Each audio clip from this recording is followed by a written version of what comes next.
नमस्ते माझ्या मित्रांनो, रेडीज अकॅडमी या यूट्यूब चॅनलमध्ये तुमचं मनापासून स्वागत आहे. गेल्या सेशनला आपण सिंपल मशीन्स हा लेसन चालू केलेला आहे. सर्व मेटल ट्रेड, मेटल ग्रुप असेल किंवा इलेक्ट्रॉनिक ग्रुप असेल, इलेक्ट्रिकल ग्रुप असेल, प्रत्येक ग्रुपसाठी हा जो लेसन आहे अतिशय महत्त्वाचा आहे. कारण प्रत्येक ग्रुपमध्ये सिंपल मशीन्स किंवा मशीन्स ह्या वापरले जातात. म्हणून आजच्या ह्या लेसनमध्ये मशीन्स त्यांचं इंट्रोडक्शन हे आपण पाहूया. त्याचे काही टर्म्स असतात, महत्त्वाचे असे टर्म्स आहेत ज्यांना आपण संज्ञा असं म्हणतो. ते त्याच्यावरती डेफिनेशन्स हे परीक्षेमध्ये बऱ्याच वेळा विचारलेले आहेत. ते कोणकोणते आहेत टर्म्स ते आपण पाहूयात.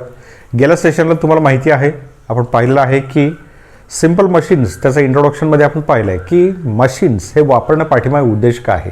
त्याचं मशीन्स वापरण्यामागे आपला कष्ट, आपलं जे श्रम आहे ते कमी व्हावं, क्वालिटी जो दर्जा आहे तो व्यवस्थित चांगल्या प्रकारे चांगल्या पद्धतीचं आपल्याला मिळावं, वेळेची बचत व्हावं, आर्थिक बचत व्हावी, ह्या सर्व गोष्टी आपण पाहिलेल्या आहेत. आणि सर्वात महत्त्वाचं म्हणजे कमी प्रयासाने, म्हणजे आपलं जे इनपुट असणार आहे कमी प्रयासाने जास्तीत जास्त वजन, जड वजन हे उचलता यावं, हा त्या पाठीमागे उद्देश आहे.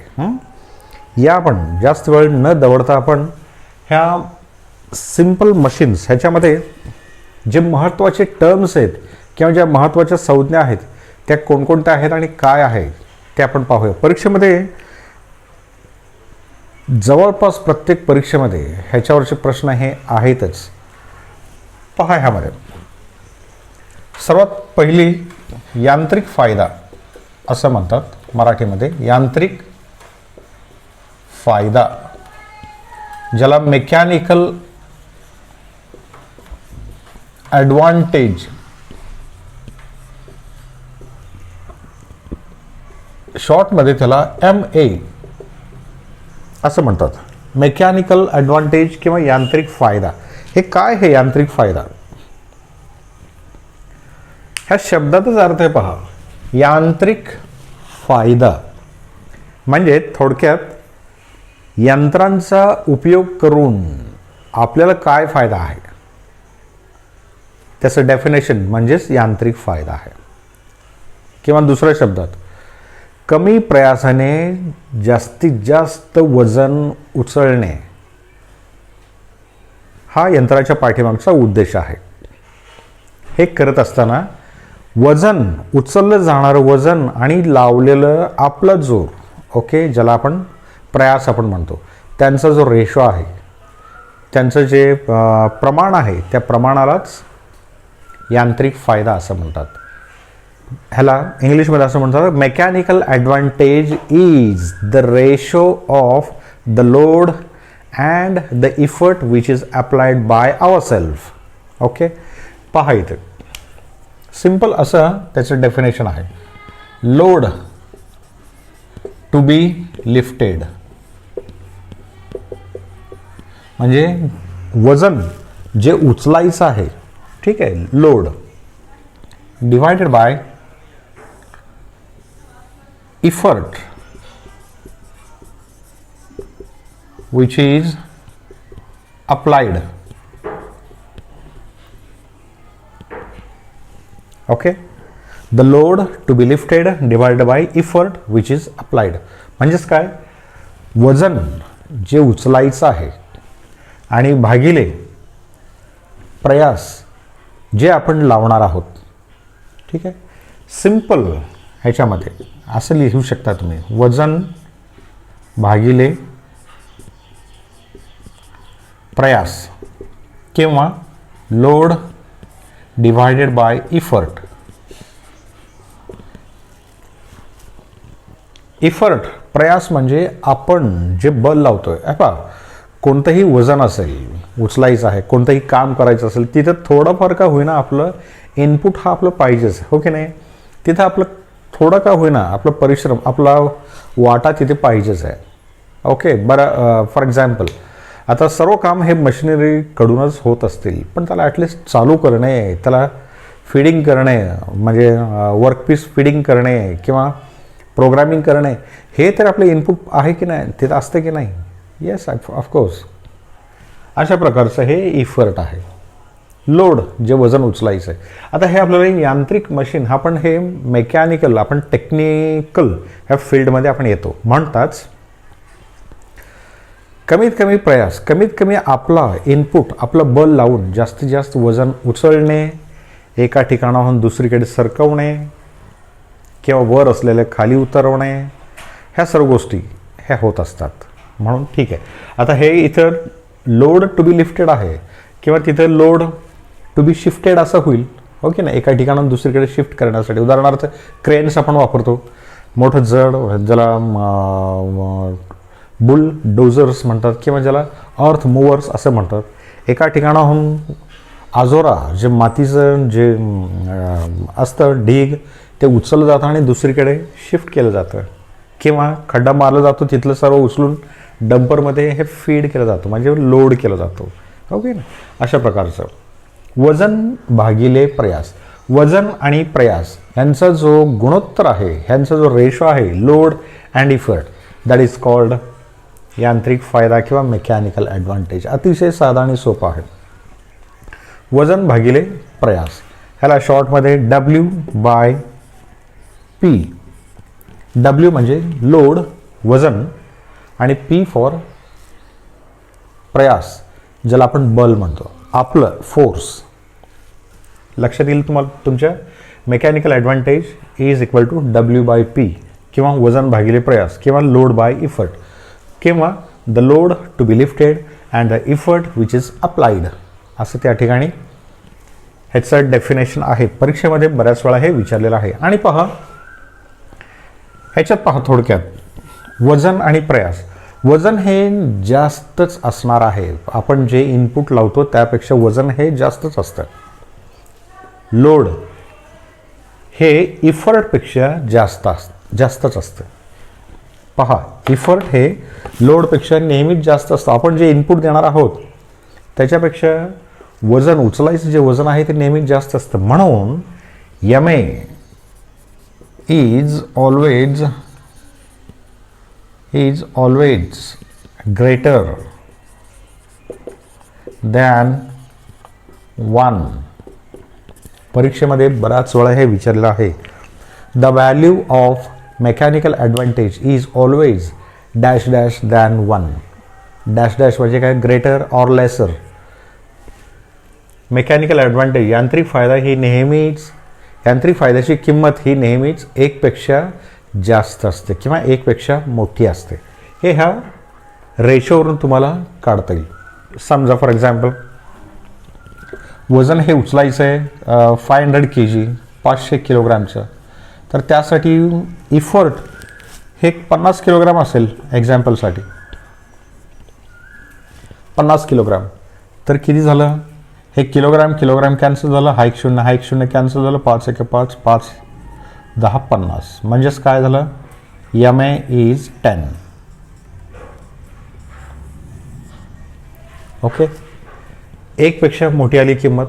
जर तुमची किंमत ही 1पेक्षा कमी येत असेल तर तिथे यांत्रिक फायदा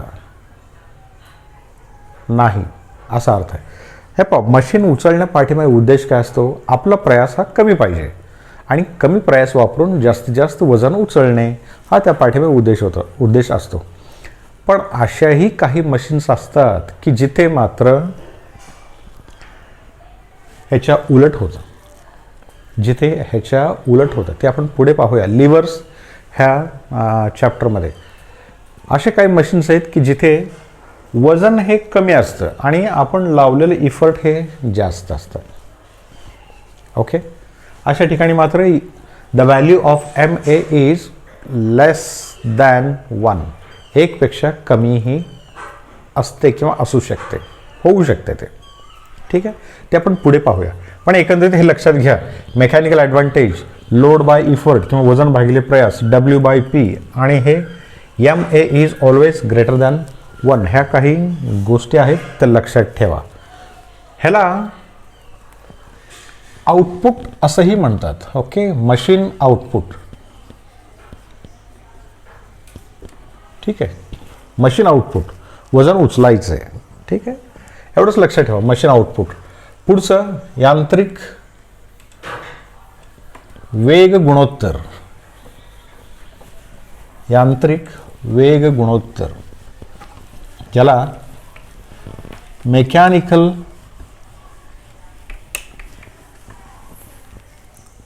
किंवा हे असं लिहा सिंपल वेग गुणोत्तर असं म्हणा त्याला. हे ऑलरेडी असतंच. हे सेकंड टर्म वेलॉसिटी रेशो ज्याला VR असं म्हणतात. वेग गुणोत्तर वेलॉसिटी रेशो. आता वेलॉसिटी रेशो ह्याला मशीन इनपुट असं त्याला म्हणतात. इनपुट जे आपण लावतोय ते. आता पहा, वेग गुणोत्तर म्हणजे काय?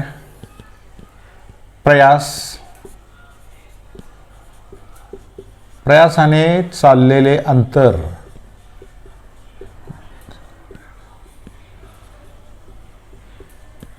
भागिले वजनाने चाललेले अंतर.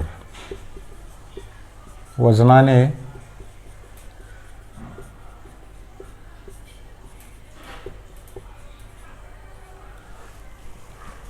प्रयासाने चाललेले अंतर भागिले वजनाने चाललेले अंतर, किंवा त्याला इंग्लिशमध्ये काय म्हणतात? The distance moved by an effort divided by the distance moved by the load.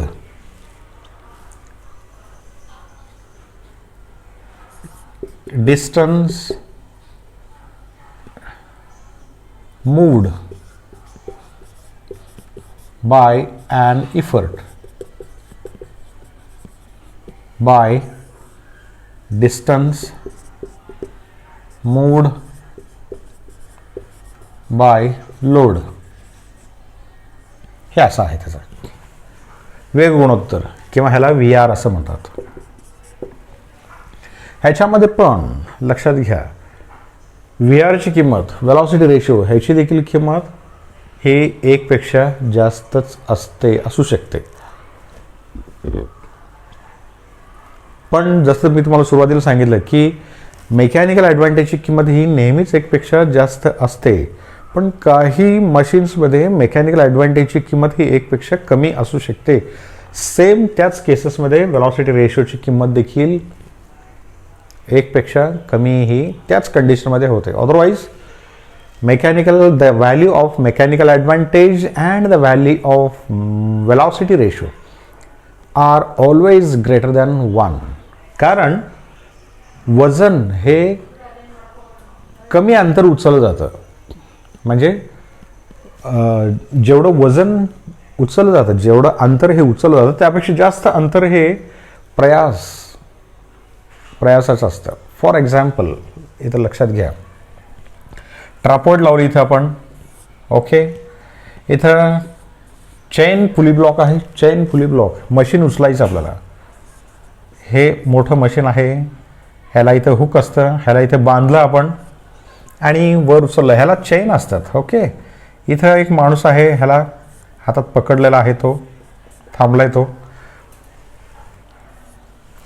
Chain जी आहे तो ओढतोय, तो खूप लांब, म्हणजे ह्याला गुंडाळूनच असतं ते चेन. ओके, पण ते चेन जेव्हा तो ओढतो, जर आपण पाहिलं त्याची लांबी, किती लांबीची चेन तो ओढलेला आहे हे जर पाहायला गेलं तर त्या चेनची लांबी ही जास्त असते. जास्त ओढतो, पण त्या मानाने वजन हे अतिशय कमी वर किंवा खाली हे होत असतं. लक्षात घ्या, क्लॉकवाईज डायरेक्शनमध्ये चेन ओढलं ह्या पुली ब्लॉकचं, ह्याला पुली ब्लॉक म्हणतात. ज्याला मराठीमध्ये कप्पी असं म्हणतात. कप्पी. ओके, तेव्हा हे वजन वर उचललं जातं. आणि जेव्हा उलट डायरेक्शनचं म्हणजे अँटी क्लॉकवाईज हे फिरवलं जातं चेन म्हणजे हे पुली ब्लॉक, तेव्हा वजन हे वरून खाली हळूहळू सरकत असतं. राईट. तेव्हा the distance moved by an effort म्हणजे इथं आपल्या हातात, इथं वजन आपण उचलतो का नाही, इथे मशीन आहे, हे मशीन आहे पुली ब्लॉक, ह्या मशीनच्या सहाय्याने कमी प्रयास आपण अगदी इझी, अगदी छोट्या मुलाला जरी आपण तिथे थांबवलं आणि चेन तो ओढला तर हे वजन जे आहे ते हळूहळू वर सरकतं आणि वर असलेलं हळूहळू खाली पण येतं, दोन्ही डायरेक्शन, वर पण उचलतं खाली पण येतं. पुली ब्लॉक्स हे फक्त वर आणि खाली तेवढंच उपयोग होतो, म्हणजे वजन उचललं जातं.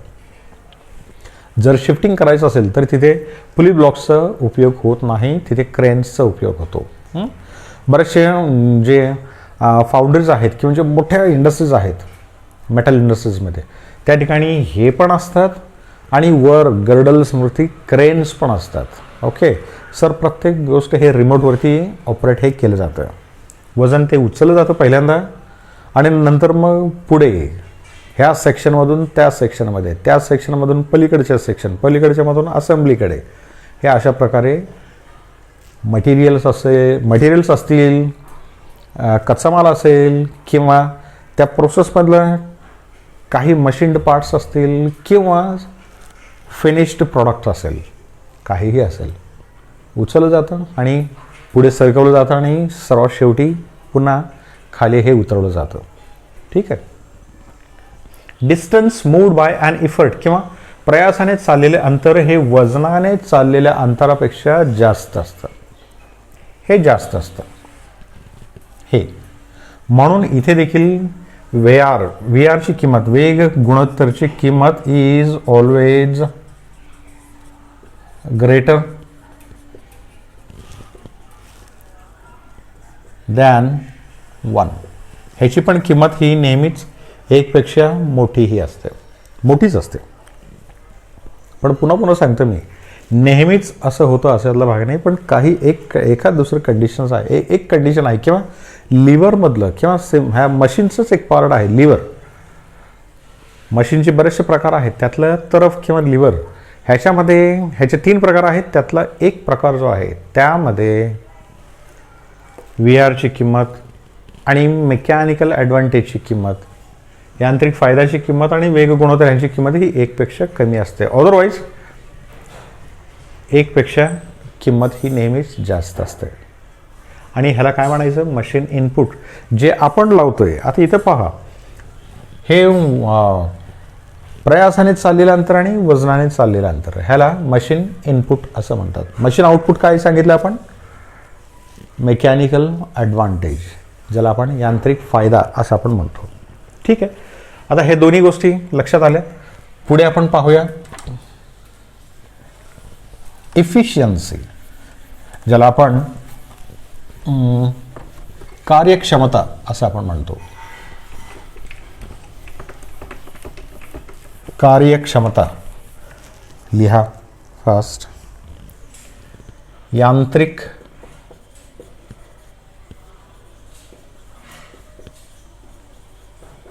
कार्यक्षमता, ज्याला मेकॅनिकल इफिशियन्सी,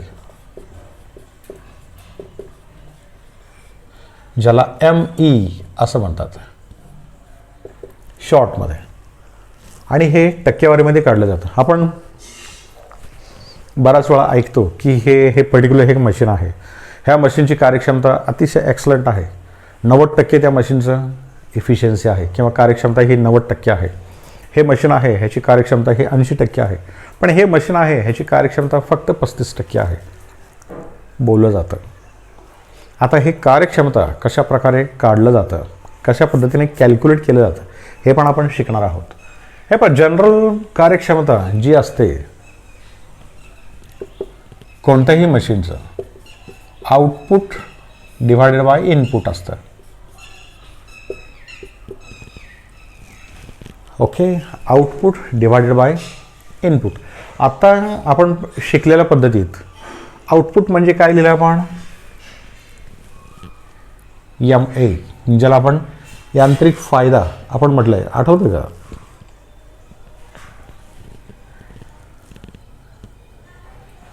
आउटपुट MA आणि इनपुटला काय म्हटलेलं आहे आता आपण, वेलॉसिटी रेशो.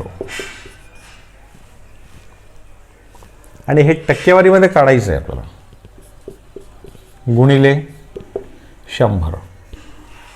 हे काय झालं, mechanical efficiency. Mechanical efficiency is the ratio of mechanical advantage divided by velocity ratio into 100.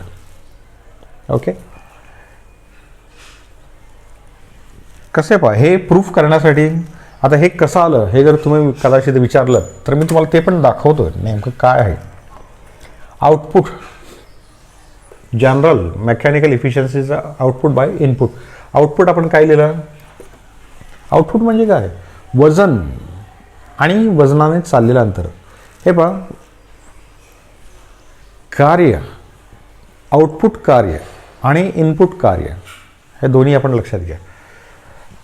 Output ज्याला वर्क आपण म्हणतो, work done divide by input work done.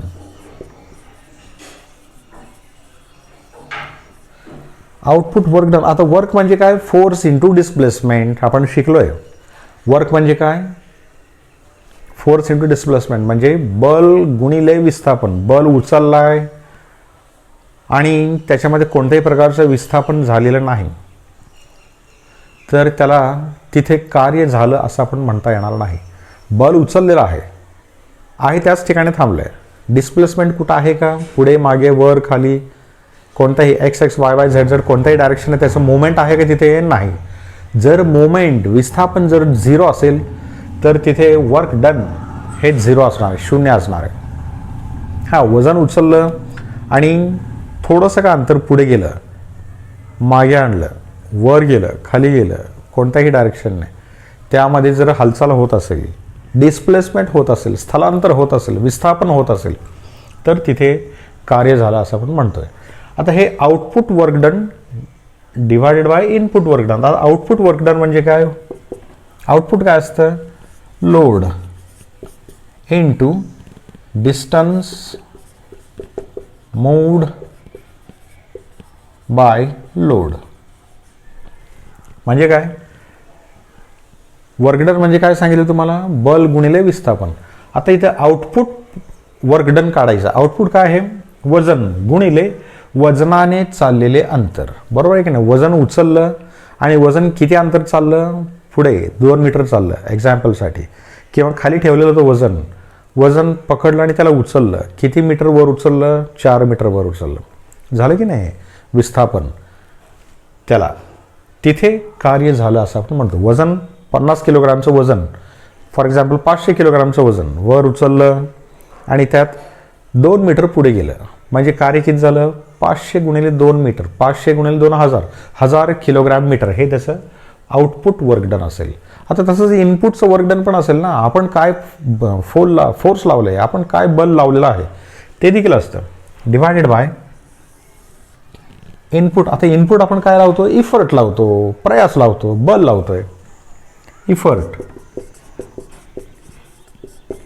गुणिले, आता इफर्ट लावलंय, आता ते इफर्ट देखील तिथं देखील कार्य पाहिजे असेल, कार्य व्हायला पाहिजे, म्हणजेच ते का इफर्ट हे देखील पुढे मागे वर खाली Z x x Y Y Z Z कोणत्याही एका डायरेक्शनमध्ये तिथेही हालचाल पाहिजे, विस्थापन व्हायला पाहिजे, स्थलांतर व्हायला पाहिजे, डिस्प्लेसमेंट व्हायला पाहिजे. म्हणून effort into distance moved by an effort. बरोबर आहे का, distance moved by an effort. वजन गुणिले वजनाने चाललेले अंतर, प्रयास भागिले प्रयास गुणिले प्रयासाने चाललेले अंतर. वजन गुणिले वजनाने चाललेले अंतर भागिले प्रयास गुणिले प्रयासाने चाललेले अंतर, हे म्हणजेच काय आहे, इफिशियन्सी. आता हे थोडंसं डिफाईन करूया. Load by effort, load by effort, load भागिले इफर्ट म्हणजेच काय, MA मेकॅनिकल ॲडव्हान्टेज. बरोबर आहे का, गुणिले, आता हे डिस्टन्स मूव्ड बाय लोड म्हणजे वजनाने चाललेले अंतर भागिले प्रयासाने चाललेले अंतर. हे काय आहे? वेलॉसिटी रेशोच्या उलट आहे. कारण वेलॉसिटी रेशो नीट पहा इकडे, एम ए आपण अगोदर शिकलो आहे, लोड बाय इफर्ट, आणि V R velocity ratio, distance moved by and effort प्रयासाने चाललेले अंतर. इथं मी प्रयासाने चाललेले अंतर भागिले वजनाने चाललेले अंतर, हे वेलॉसिटी रेशो आहे. पण इथे कसं आहे, उलट आहे ना.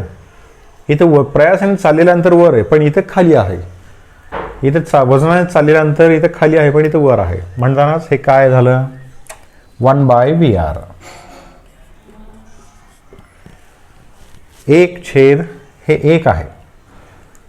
वेलॉसिटी रेशोच्या इनवर्स झालं ना, उलट झालं. ते प्रयासाने चाललेलं अंतर वर पाहिजे पण इथं खाली आहे म्हणून 1/VR.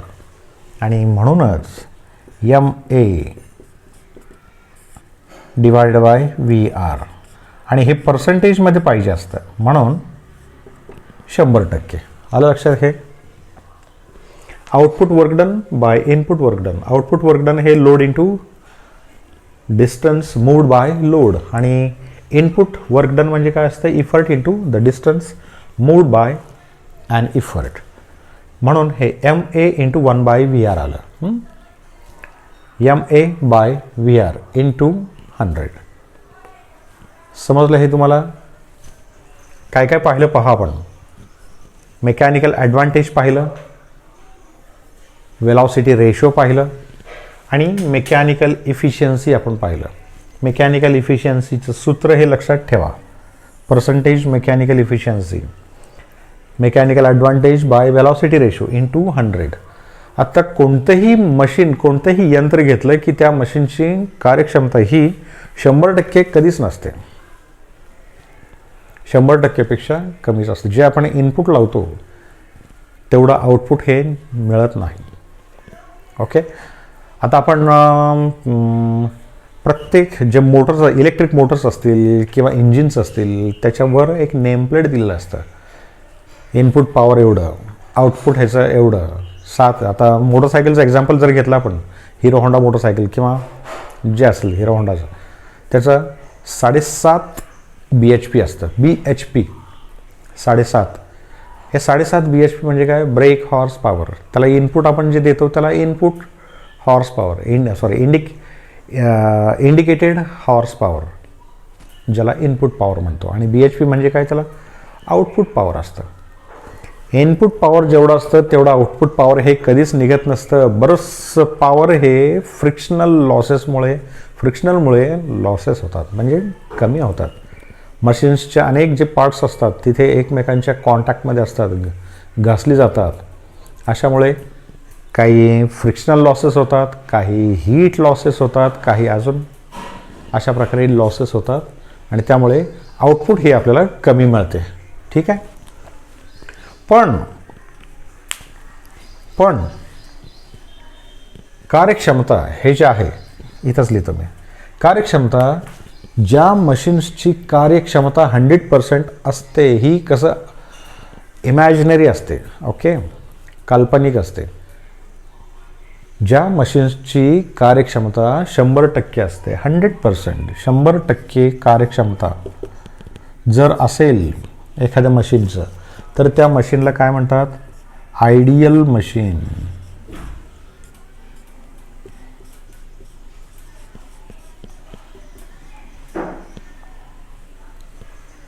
ओके, आयडियल मशीन म्हणजे काय, त्याला मराठीवर काय म्हणतात, आदर्श यंत्र.